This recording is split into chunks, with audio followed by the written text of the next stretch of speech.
में कई बार चुनी हुई गवर्नमेंट्स को आर्टिकल 356 के अंतर्गत बर्खास्त किया गया।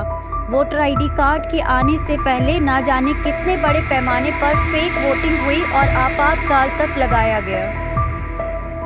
क्या इसके चलते देशवासी आतंकवाद के रास्ते पर चले? नहीं तो फिर कश्मीर में ही ऐसा क्यों हुआ? कश्मीर में टेररिज्म न पहले कोई पॉलिटिकल इशू था और न ही अब।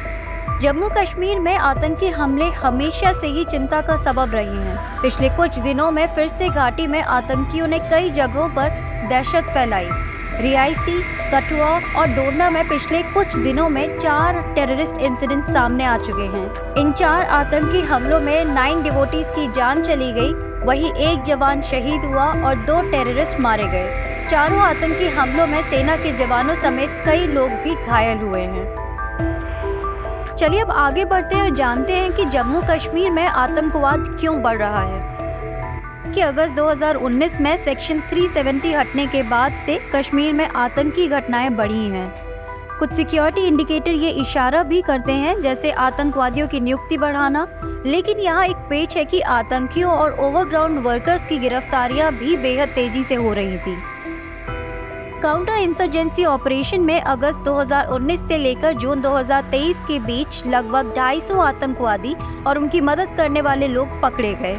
ये साल 2015 से धारा 370 हटने तक हुए अरेस्ट से 71 गुना ज्यादा रहा।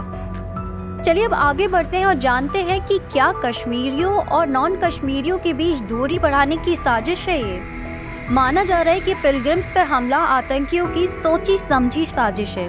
वे चुन चुनकर उन बसों या वाहनों पर हमला कर रहे हैं जो तीर्थ यात्रियों की है। इससे वे डर का माहौल तो बना ही रहे हैं, साथ ही केंद्र के इस दावे को भी झुटलाना चाह रहे हैं कि सेक्शन 370 हटने के बाद कश्मीर में टेरर की जगह टूरिज्म ने ले ली है। हालांकि आतंकियों की नियुक्ति और हमले बढ़ते तो दिख रहे हैं, लेकिन कैजुअलिटी में काफी कमी आई है।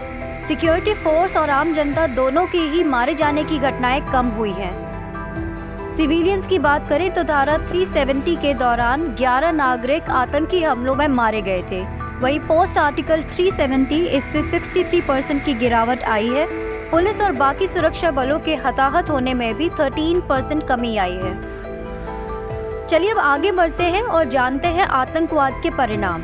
वर्तमान में आतंकवाद किसी देश विशेष के लिए ही नहीं बल्कि इंटरनेशनल लेवल पर एक समस्या बनकर उभर रहा है। ये एक ग्लोबल चुनौती है जिसके परिणाम अत्यंत भयानक हैं। सरकार के प्रति अविश्वास की भावना का उदय होना, जनता में असुरक्षा की भावना का विकसित होना, राष्ट्रीय एकता रूपी दीवार में दरार का पड़ना व किसी राष्ट्र की आर्थिक स्थिति का असंतोषजनक हो जाना आतंकवाद के ही दुष्परिणाम है। चलिए अब आगे बढ़ते हैं और जानते हैं कि आतंकवाद को रोकने के क्या उपाय हैं। आज आतंकवादी गतिविधियां विश्व के लिए गंभीर समस्या बन चुकी हैं। इस समस्या का वास्तविक और अंतिम समाधान तो अहिंसा द्वारा ही संभव है, किंतु नैतिक शिक्षा के वाइड स्प्रेड, एक्सटर्नल एवं डिस्ट्रक्टिव पावर्स का कठोरता से दमन, पॉलिटिकल यूनिटी को बढ़ावा तथा जनता में जागरूकता एवं कॉर्डियलिटी की भावना को उत्पन्न कर इस पर प्रभावी रोक लगाई जा सकती है। अतः आतंकवाद से निपटने के लिए आवश्यकता इस बात की है कि वैश्विक स्तर पर एकजुट होकर सार्थक प्रयास किए जाएं। जो परिवार पीड़ित हैं, उनकी रीजनेबल हेल्प की जाए जिससे वे निराशा में आतंकवाद का मार्ग पकड़ने से बच सकें। भारत को सीमा पार आतंकवाद से लड़ने के लिए सेना की स्पेशलाइजेशन की दिशा में आगे बढ़ाना चाहिए ताकि टेररिस्ट एक्टिविटीज की इन्फिल्ट्रेशन को रोकने के लिए खुफिया और सिक्योरिटी एजेंसीज के बीच कोऑर्डिनेशन इंश्योर किया जा सके। इसके साथ ही क्विक टेस्ट करने के लिए भारत को अपनी नेशनल क्रिमिनल जस्टिस सिस्टम को उन्नत करने और आतंकवाद के अगेंस्ट स्ट्रिक्ट लीगल प्रोटोकॉल्स लागू करने की भी आवश्यकता है। आतंकवाद की फाइनेंसिंग पर अंकुश लगाने के लिए कानूनों को रीइंफोर्स करने की आवश्यकता है, जहां बैंकों के लिए आवश्यक हो कि वे अपने कस्टमर्स के संबंध में सम्यक तत्परता रखें, किसी भी सस्पिशियस ट्रांजैक्शंस की रिपोर्ट करें। इसके अलावा भारत को क्रिप्टो करेंसी के रेगुलेशन की दिशा में भी आगे बढ़ना चाहिए। नॉन वायलेंस, पीसफुल कोएग्जिस्टेंस और टॉलरेंस के मूल्यों को बढ़ावा देने में एजुकेशनल एस्टेब्लिशमेंट्स की महत्वपूर्ण भूमिका को देखते हुए कट्टरपंथ विरोधी कार्यक्रम में इन्हें प्रोमिनेंस से शामिल किया जाना चाहिए।